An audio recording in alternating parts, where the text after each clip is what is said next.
புதினா சட்னிக்குங்க கடலப்பருப்பு உளுந்தம்பருப்புங்க வெறும் வானலியில் வறுத்துட்டுங்க பொன்னிறமாக வறுத்துட்டுங்க எண்ணெய் கொஞ்சம் ஊற்றிங்க சின்ன வெங்காயம் ஒரு 10 சின்ன வெங்காயம் பூண்டு ஒரு 4-5 பூண்டு சேர்த்து வணக்கி விட்டுங்க 2 வரமிளகாயும் வணக்கி விட்டுங்க நம்ம தக்காளி வேணுன்னா போட்டுக்கலாங்க நான் தக்காளி போடலைங்க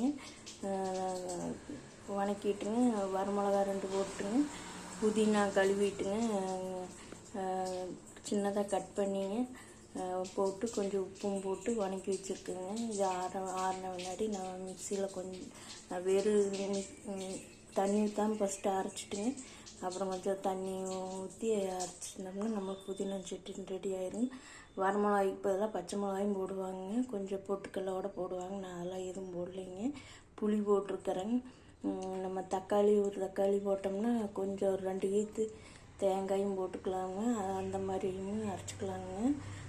தக்காளியும் தேங்காயும் போட்டால் அதிகமாக தண்ணி ஊற்ற வேண்டியது இல்லைங்க, கொஞ்சமாக நம்ம அளவாக ஊற்றிக்கலாங்க.